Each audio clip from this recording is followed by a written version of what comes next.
Welcome to one TV special analysis. నేను మీ RK. వితండవాదం ఈ పదం మీరు ఎప్పుడన్నా విన్నారండి? తెలియని వాళ్ళ కోసం మళ్ళీ ఇంకోసారి చెప్దాం. మామూలుగా వితండవాదం చేసేవాళ్ళు తమ తప్పని తెలిసినా కానీ తాము ఒక మాట చెప్పింటారు, ఆ మాట మీద స్టాండ్ అయిపోయింటారు. అది తప్పైనా ఒప్పైనా కానీ అది ఒప్పు అనేంత వరకు వాదిస్తూనే ఉంటారు. దాన్ని నెగ్గించుకోవడానికి అవతల వ్యక్తినే తప్పుపడుతూ వాదిస్తూనే ఉంటారు. సరే, ఇప్పుడు ఇదంతా ఎందుకు చెప్పుకోవాల్సి వస్తుందంటే, సరే అసలు విషయానికి వద్దాం. రవి, ఈ పేరు తెలుసుగా, కొన్ని లక్షల మంది ఉంటారు రవి. మరి ఈ రవి ఎవరంటే తెలియకపోవచ్చు, కానీ ఐబొమ్మ రవి అనే పేరు చెప్తే మాత్రం టక్కున గుర్తొస్తుంది. ఎందుకంటే ఆ లక్షల్లో ఒకే ఒకడు కాబట్టి ఐబొమ్మ రవి. ఇప్పుడు ఐబొమ్మ రవి వాదన కూడా అలాగే ఉంది. మనకు తెలుసు, తెలుగు చలనచిత్ర పరిశ్రమలో అలజడ సృష్టించినటువంటి ఐబొమ్మ రవి 12 రోజుల కస్టడీ నిన్నటితో ముగిసింది. దాంతో అతన్ని పోలీసులు నాంపల్లి కోర్టు నుంచి హాజరుపరిచారు. అయితే కోర్టు నుంచి బయటకు వచ్చే క్రమంలో ఒక ఛానల్కి సంబంధించిన రిపోర్టర్ పలు ప్రశ్నలు అడిగాడు.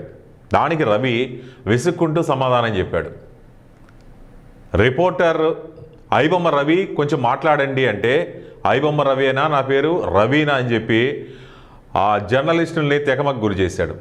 నా పేరు ఐబొమ్మ రవినా, ఐబొమ్మ నాదే అనడానికి ఆధారాలు ఉన్నాయా, ఆధారాలు లేకుండా ఎలా మాట్లాడతారు, ఇటువంటి ప్రశ్నలతో అయితే ఆ రిపోర్టర్కే రివర్స్ కౌంటర్ ఇవ్వడం మొదలుపెట్టాడు. నువ్వు రవి అనే పేరు దాటి 2 నెలలు అయిపోయింది, ప్రజలు కూడా అలా ఫిక్స్ అయిపోయారు. అది ఇంకా ఐబొమ్మ రవి గుర్తించట్లేదేమో పాపం. నేను అమాయకుణ్ణి, నేను కోర్టులో చూసుకుంటాను వెళ్ళిపోయాడు. అయినా రిపోర్టర్ వదలలేదు, వెంటాడి మరి ఇంకొన్ని సమాధానాలు రాబట్టే ప్రయత్నం చేశారు. మీ మీడియాకి చెప్పడం వల్ల నాకేం ఉపయోగం, మీరేమైనా కోర్టులా కాదు కదా అంటూ రిపోర్టర్ మీద ఫైర్ అయ్యాడు. మీడియాకి చాలా కౌంటర్లు ఇచ్చాడు. సరే, ఐబొమ్మ రవిపై మిశ్రమ స్పందనలు ఉన్నమాట అయితే వాస్తవమే. ఎందుకంటే ఐబొమ్మ రవిని కరెక్ట్ అనేవాళ్ళు చాలామంది ఉన్నారు, తప్పు అని తప్పుపట్టే వాళ్ళు చాలామంది ఉన్నారు. ఎందుకంటే ఈ మధ్యకాలంలో చూసాం, సినిమా టికెట్ల రేట్లు విపరీతంగా పెంచడం. ప్రతి సినిమా రిలీజ్ రోజు అంటే పెద్ద స్టార్లు అయితే ఆ రేట్లు విపరీతంగా ఉంటాయి. మళ్ళీ దానికి తోడు మల్టీప్లెక్స్లు వచ్చాయి. మల్టీప్లెక్స్లకి ఒక కుటుంబంతో వెళ్ళాలంటే ఎంత ఖర్చు అవుతుందో తెలిసిందే కదా, వేలాలతో కూడుకున్న పని.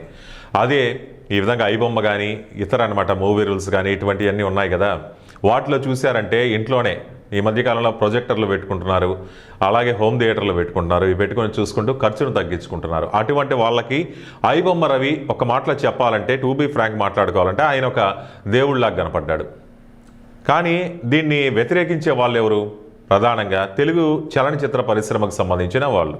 ఎందుకంటే వాళ్ళు ఖుషి అయ్యారనమాట. ఐబొమ్మ రవిని పట్టుకున్నారు, ఆయన మూలాలు కనుక్కున్నారనేసరికి వాళ్ళు చాలా సంబరపడ్డారు. కానీ ఒక్క ఐబొమ్మ దీనికి మాత్రమే పరిమితం కాలేదు పైరసీ అనేది. ఈ పైరసీ విషయం ఎప్పటి నుంచో తెలుగు చలనచిత్ర పరిశ్రమని పట్టి పీడిస్తున్నటువంటి భూతం. ఈ భూతాన్ని ఒక్క ఐబొమ్మ రవిని పట్టుకోవడంతోనే మొత్తం అన్ని అదుపులోకి వచ్చేసాయా? ఇంకా ఏ వెబ్సైట్లు పుట్టుకు రాలేదంటే చాలానే ఉన్నాయి. కానీ ఐబొమ్మ రవిని పట్టుకోవడం మాత్రం కొంతవరకు అయితే వాళ్ళు హ్యాపీగానే ఉన్నారు. సరే, ఇలాగుంటే ఐబొమ్మ రవి ఎంతటి మాస్టర్ మైండెడ్ అనేది అందరికీ తెలిసిందే. చాలా మాస్టర్ మైండెడ్. అసలు ఈ విషయం తెలిసినటువంటి పోలీసులు, ఈ మోసం తెలిసినటువంటి పోలీసులు అయితే షాక్ తిన్నారు. ఇంతకీ అసలు ఏంటి ఆ విషయం? ఏమైందంటే, ఐబొమ్మ వెబ్సైట్కి సంబంధించిన అనుమతులు కానీ ఏవి రవి పేరుతో లేవు. రవి మొదలుపెట్టిన 2 వెబ్సైట్లు, ఒకటి ప్రహ్లాద్, ఇంకోటి ప్రసాద్, ఈ పేర్లతో రిజిస్టర్ అయినట్లయితే బయటపడింది. అలాగే ఐబొమ్మ వెబ్సైట్కి ముందు స్టార్ట్ చేసిన hospital.in/supplies.in అనే వెబ్సైట్లు కూడా రవి పేరుతో అయితే అస్సలు లేవట. దీన్ని బట్టే తెలుస్తుంది రవి ఎంత పకడ్బందీగా ప్లాన్ చేశాడు. రవి కదా, ఐబొమ్మ రవి పేరుతో కాకుండా ఇంకెవరి పేరుతోనే ఈ వెబ్సైట్లు నడుస్తున్నాయి అనేటటువంటిది తెలిసింది. ఎవరెవరి పేర్లతో అంటే ప్రసాద్, ప్రహ్లాద్ ఈ పేర్లతో ఆ వెబ్సైట్లు రన్ అవుతున్నాయి. మామూలుగా ఒక వెబ్సైట్ అనే కాదు కానీ ఏ బిజినెస్ అయినా కానీ ఏదైనా మనం స్టార్ట్ చేయాలంటే ఆధార్ అనేది తప్పనిసరి. అలాగే దానికి సంబంధించి లావాదేవీలు జరుగుతున్నాయంటే దానికి పాన్ కార్డు కాపీలు కూడా ఇవ్వాలి, రిజిస్టర్ అవ్వాలి.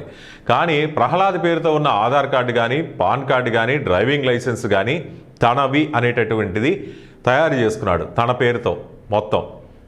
ఇది తెలిసిందే కదా, కరేబియన్ దేవులని సెయింట్ కిట్స్ అండ్ నేవిస్ ఆ దేశం తెలుసు కదా, ఆ దేశంలో పౌరసత్వాన్ని దాని ద్వారా వాడుకున్నాడు. అసలు ప్రహ్లాద్ ఎవరు? ప్రహ్లాద్ పేరుతో ఉన్న ఆధార్ కార్డు కానీ పాన్ కార్డు కానీ డ్రైవింగ్ లైసెన్స్ కానీ రవి తన ఫోటోలు అతికించి దరఖాస్తు చేసుకుని పౌరసత్వం తీసుకున్నాడు. అలాగే వెబ్సైట్ వ్యాపారాలు కూడా అవే కార్డులను తన పౌరసత్వంగా చూపించుకునేవాడు. ఎక్కడా కానీ రవి అనే పేరు లేకుండా జాగ్రత్త పడ్డాడు. వాళ్ళు ఎవరు అంటే వారికి సంబంధించిన ఆధార్, పాన్ కార్డు, డ్రైవింగ్ లైసెన్సులు అసలు రవికి ఎలా దొరికాయి అనేటటువంటిది పోలీసులు ఆరా తీస్తే రవి, ప్రసాద్ వీళ్ళిద్దరు కూడా 10వ తరగతిలో స్నేహితులు. 10వ తరగతిలో కాబట్టి ప్రసాద్ రవి వివరాలు అంటే రవి యొక్క ఈ మెంటాలిటీ అంటే ఈ మాస్టర్ మైండ్ అనేది 10వ తరగతి నుంచే అతనికి ఉంది.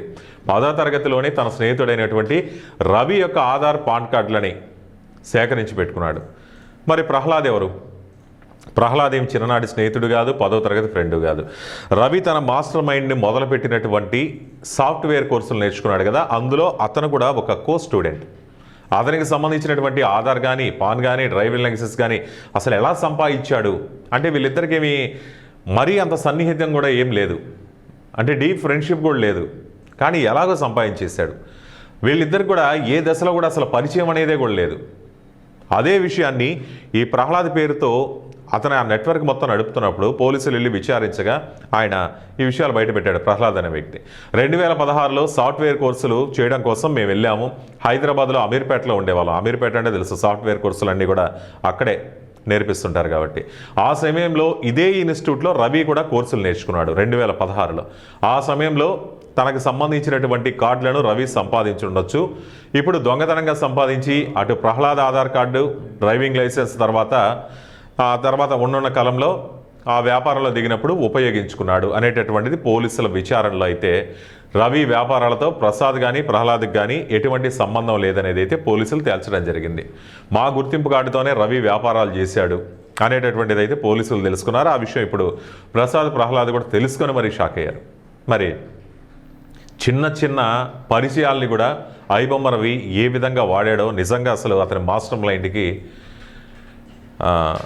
ఏమనాలో కూడా అర్థం కావట్లేదు. అంటే చిన్న చిన్న పరిచయాలు, ఫ్రెండ్షిప్ను కూడా ఇటువంటి క్రిమినల్ చర్యలకు కూడా వాడడం ఏంటి? మనం కూడా మన ఆధార్ కార్డు, పాన్ కార్డు విషయంలో ఇంకా జాగ్రత్తగా ఉండాల్సిందేనేమో. ఎందుకంటే మనం కూడా చాలామందికి ఇస్తూ ఉంటాం. అంటే ఆధార్ కార్డు కానీ, పాన్ కార్డులు కానీ ఎక్కడ పడితే అక్కడ ఏదన్నా జెరాక్స్ సెంటర్లో ఇస్తుంటాం, ఇంకో చోట ఇస్తుంటాం. స్నేహితులకు కూడా వాళ్ళకు కూడా వాట్సాప్లో వీటిలో షేర్ చేస్తుంటాం కదా. ఇప్పుడు ఈ ఉదంతం చూసిన తర్వాత ప్రజలు కూడా చాలా ఆలోచనలు పడాల్సినటువంటి పరిస్థితే. ఫ్రెండ్స్కి కానీ ఎవరికన్నా జాగ్రత్తగా పాన్ కార్డు కానీ, ఆధార్ కార్డులు కానీ, మన వ్యక్తిగత డీటెయిల్స్ కానీ ఇచ్చేటప్పుడు 1కి 4 సార్లు ఆలోచించుకోవాల్సిందే. వాళ్ళ వ్యక్తిత్వం ఎట్లాంటిది, క్రిమినల్ మెంటాలిటీ ఏమన్నా ఉందా, దీన్ని ఏదైనా మిస్యూజ్ చేస్తే ఎటువంటి పరిణామాలు వస్తాయి, ఇవన్నీ తెలుసుకొని మన డాక్యుమెంట్స్ అనేవి షేర్ చేసుకోవాల్సి ఉంటుంది. మరి ఈ అంశంపై మీ అభిప్రాయాలు కామెంట్ రూపంలో తెలియజేయండి. చూస్తూనే ఉండండి 1TV స్పెషల్ అనాలిసిస్.